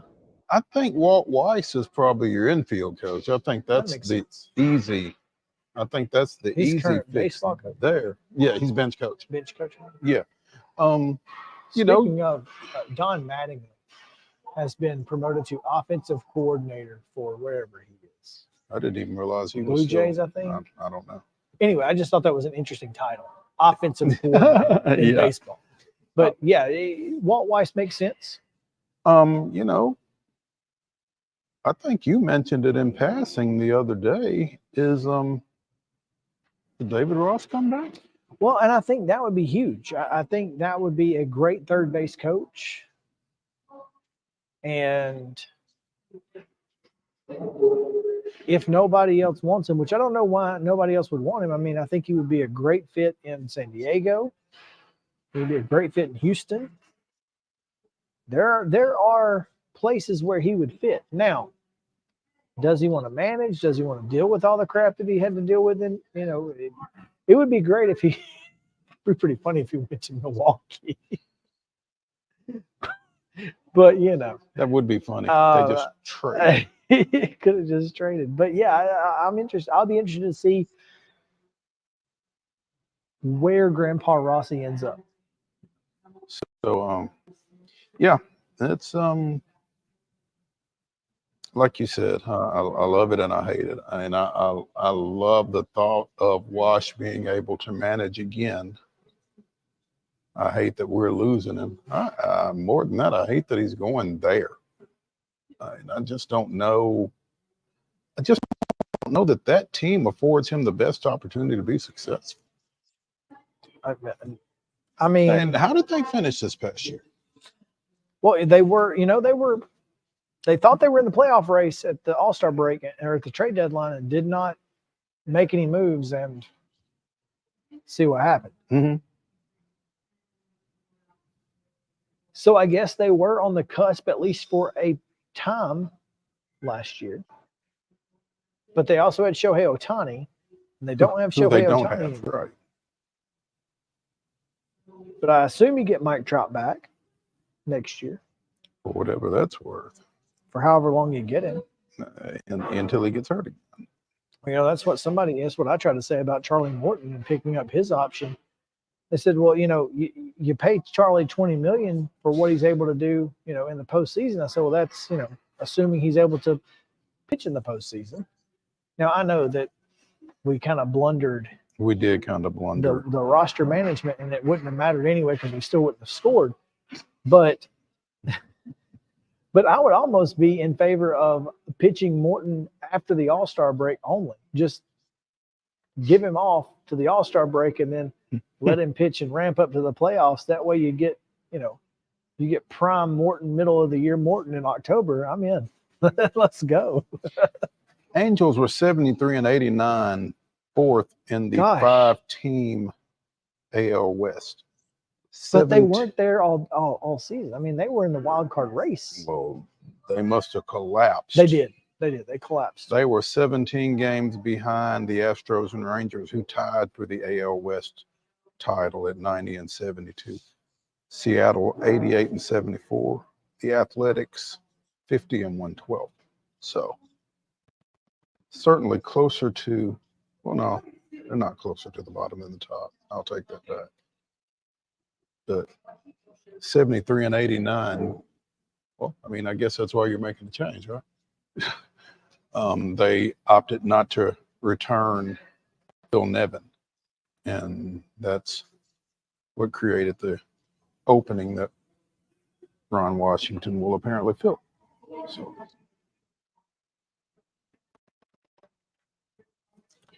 man, hate to see it, love to see it. Right. Yeah. It's the weirdest feeling ever. So what's still open? Padres, Brewers, Mets? Astros. No. Mets hired. Oh, that's right. They hired Mendoza. Carlos Mendoza. Yeah. I only remember that because I keep thinking below the Mendoza line. Mm-hmm. It's the only reason I remember his name. Padres, Brewers, and Astros. As far as I know, that's it. Interesting. I'm not overwhelmed by Carlos Mendoza, which the Mets are going to be so bad talent-wise that it's not going to. Never stop your enemy in the middle of making a mistake, right? So I think he's probably a bridge guy, a Band-Aid of some sort, and I'll be worried in 3 or 4 years maybe. Mets going to Met. Mets are going to Met. Yeah. Let's take a quick break. The weirdest and wildest news from across the world and Florida. You've not said that in a few weeks. It's coming. You've got me. It's coming. It's a good one. You have my attention. It's a good one. So All right. You're going to want to come back after this break. Stick around.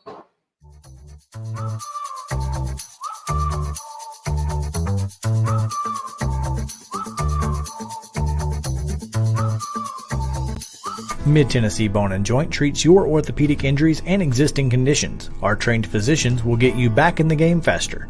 Contact us at 931-381-2663 or www.mtbj.net.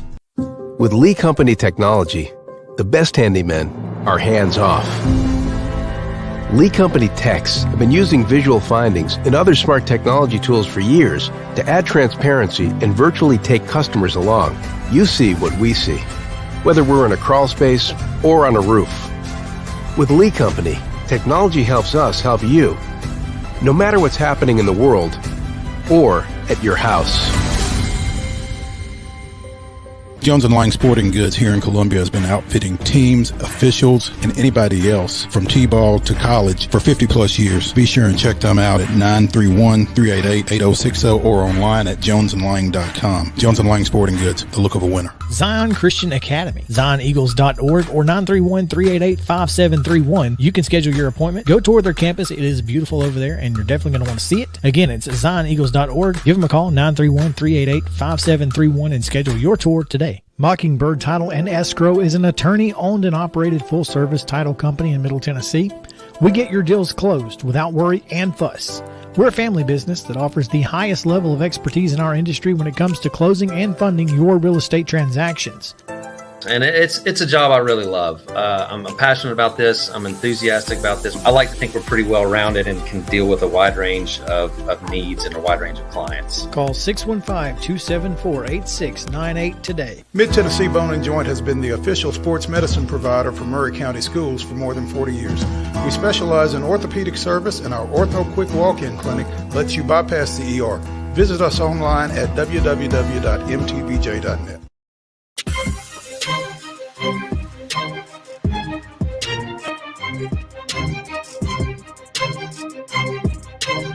We're back for one final segment here on Main Street Sports Today, presented by Mid-Tennessee Bone and Joint, live from the Lee Company studio here in Columbia. Today, broadcasting from the factory at Columbia, where later at 5:30, Savia Morgan will host a signing ceremony where she will ink with the orange and white of Tennessee, and cupcakes will be had, and who knows what else. So it looks like there's something else over there. yeah, I just don't know what it is. I'm not sure what it is, but there are definitely cupcakes, and they have been being eyed. So exactly. All right, let's get into the weirdest and wildest news from across the world, and we start in Florida. it's a good place to start. If you were a wanted man and you were trying to hide from the police, they know your address. They know your last known address. So here's an idea. Take it from Johnny Yates in Polk County, of course. Just put you a sign out front in your yard that says Johnny Yates does not live here. It's genius, right? I mean, they're definitely not going to look there. Don't look. He ain't here. This may be the most phenomenal way I've ever seen someone get arrested. The 41-year-old was one of them. Narrator. They did, in fact, look. He was arrested on aggravated battery, false imprisonment, and tampering charges. And his sign said, "Oh, and here's my favorite: is it wasn't even like he didn't even do it on cardboard. It was on a dry erase marker board. So he just dry erase. Johnny Yates does not live here. Put it outside." When deputies arrived, and he was surprised that didn't work, wasn't he? When deputies arrived, they noticed a note written on a dry erase board wasn't here. In front of a window that said, "Johnny Yates does not live here." Gee, a dry erase board never lied to us before. Should we believe it? Deputies asked. There's actually a picture of it. And, it's pretty good handwriting, to be honest with you. So, It's pretty good handwriting, which tells me Johnny probably didn't write it. Exactly. Johnny had an accomplice. Was Johnny the only person arrested? It appears so. Oh, okay. Enough was enough. and the surrender smoke was dispensed inside the house. 4 people exited, but not Johnny because he doesn't He live didn't there. live there. Deputies called out some more, still no response from Johnny. So a second helping of surrender smoke was put inside the home, but wafted around a bit, yet still no response from Johnny. Finally, deputies and Canine Dexter entered the house, located Johnny, who was hiding in a modified chest of drawers. Johnny was arrested and taken to jail. You know what? Johnny doesn't live there anymore. He now lives at the Polk County Correctional Facility. The dry erase board was a case of foreshadowing. Poor Johnny. Oh, man. Or not. 4 men have been charged in English theft from the Blenheim Palace, where British wartime leader Winston Churchill was born. Crown Prosecution Service said Monday it has authorized criminal charges against 4 men ages 35 to 39 over theft. They are accused of burglary and conspiracy to transfer criminal property. What did they steal, you might ask? What did they steal?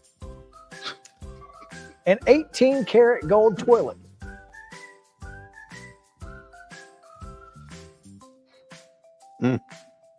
Alrighty 7 people have been arrested over the heist, but no charges have been brought until Monday, 4 years after the toilet was stolen. The toilet was fully functioning prior to the theft. Visitors to the exhibition could book a 3-minute appointment to use it. That's the weird and wild and wacky part, by the way. 3-minute. You better not have to go to. Police said that the toilet had been connected to the palace's plumbing system, and its removal caused significant damage and flooding to the building. Here's the best part. The toilet has not been located. You'll never find it. No, I wouldn't think. Not in that form. Much has been made over the new in-season tournament courts in the NBA. Mm-hmm. Grant Williams found out the other day that, not everything is as it seems.